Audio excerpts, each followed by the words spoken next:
ಬೆಳಗಾವಿಯಲ್ಲಿ ಕೃಷ್ಣ ಮೃಗಗಳ ದಾರುಣ ಸಾವು ಇಡೀ ಕರುನಾಡಿಗೆ ಒಂದು ರೀತಿ ಶಾಕ್ ಕೊಟ್ಟಿತ್ತು.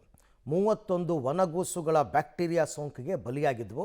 ಸೊ ಇದರಿಂದ ಎಚ್ಚೆತ್ತಿರತಕ್ಕಂಥ ಅರಣ್ಯ ಇಲಾಖೆ ಈಗ ಮೃಗಾಲಯದಲ್ಲಿ ಒಂದಿಷ್ಟು ಬದಲಾವಣೆಗಳನ್ನು ತರೋದಕ್ಕೆ ಚಿಂತನೆಯನ್ನು ನಡೆಸಿದೆ. ಏನು ಬದಲಾವಣೆ ನೋಡೋಣ.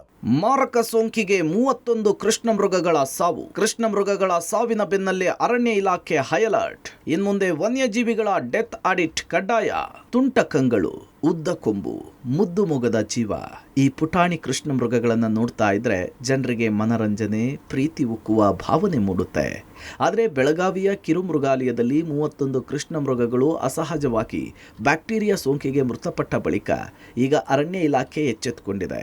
ವನ್ಯಜೀವಿ ಮೃತಪಟ್ಟರೆ ಆಡಿಟ್ ಕಡ್ಡಾಯ ಮಾಡಿದ್ದು, ಮೃಗಾಲಯದಲ್ಲಾಗಲಿ ವನ್ಯಜೀವಿ ಧಾಮದಲ್ಲೇ ಆಗಲಿ ಶೆಡ್ಯೂಲ್ ಪ್ರಾಣಿಗಳು ಮೃತಪಟ್ಟರೆ ವಿಳಂಬ ಮಾಡದೆ ಆಡಿಟ್ ಅನ್ನು ಮಾಡಿಸಿ ಸರ್ಕಾರಕ್ಕೆ ಮಾಹಿತಿ ನೀಡಬೇಕು ಅಂತ ಸೂಚನೆ ಕೊಡಲಾಗಿದೆ. ತಜ್ಞರು ಹೋಗಿದ್ದಾರೆ, ಮೈಸೂರು ಜೂದಿಂದಲೂ ತಜ್ಞರು ಹೋಗಿದ್ದಾರೆ, ಹಿರಿಯ ಅಧಿಕಾರಿಗಳು ಮಾನಿಟರ್ ಮಾಡ್ತಾ ಇದ್ದಾರೆ.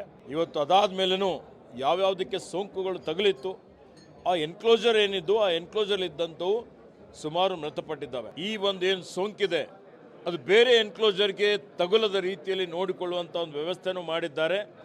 ಹಗಲಿರುಳು ಮೇಲ್ವಿಚಾರಣೆ ಮಾಡ್ತಾ ಇದ್ದಾರೆ. ಎಲ್ಲ ರೀತಿಯ ಇವತ್ತು ಕ್ರಮಗಳನ್ನು ತೆಗೆದುಕೊಳ್ತಾ ಇದ್ದಾರೆ. ಅದರಲ್ಲಿ ಯಾವುದೇ ಕೊರತೆ ಇಲ್ಲ. ಬ್ಯಾಕ್ಟೀರಿಯಲ್ ಇನ್ಫೆಕ್ಷನ್ದಿಂದ ಈ ಒಂದು ಅವಘಡ ಆಗಿದೆ. ಆದಾಗ್ಯೂ ಇದರಲ್ಲಿ ಏನಾದರೂ ನ್ಯೂನತೆಗಳಿದ್ದರೆ, ಕೊರತೆಗಳಿದ್ದರೆ ಅದರ ಬಗ್ಗೆ ನಮ್ಮ ಹಿರಿಯ ಅಧಿಕಾರಿಗಳು ತನಿಖೆ ಮಾಡಿ ವರದಿ ಕೊಡ್ತಾರೆ. ಆ ವರದಿ ಆಧಾರ ಮೇಲೆ ಮುಂದಿನ ಕ್ರಮ ತಗೊಳ್ತೀವಿ. ಇನ್ನು ನಿನ್ನೆ ಅರಣ್ಯ ಸಚಿವರು ಮೃಗಾಲಯಗಳ ಮುಖ್ಯಸ್ಥರೊಂದಿಗೆ ವಿಡಿಯೋ ಕಾನ್ಫರೆನ್ಸ್ ಮೂಲಕ ಮೀಟಿಂಗ್ ಮಾಡಿದ್ದಾರೆ. ಗಾಳಿಯಿಂದ, ನೀರಿನಿಂದ, ಆಹಾರದಿಂದ ಅಥವಾ ಪ್ರಾಣಿ ಪಾಲಕರಿಂದ ಹರಡಿದೆಯೇ ಎನ್ನುವುದರ ಬಗ್ಗೆ ಅಧ್ಯಯನ ನಡೆಸುವಂತೆ ಮತ್ತು ಬೇರೆ ಪ್ರಾಣಿಗಳಿಗೆ ಹರಡದಂತೆ ಅಗತ್ಯ ಎಚ್ಚರಿಕೆಯ ಕ್ರಮಗಳನ್ನು ಕೈಗೊಳ್ಳುವಂತೆ ಸೂಚಿಸಿದ್ದಾರೆ.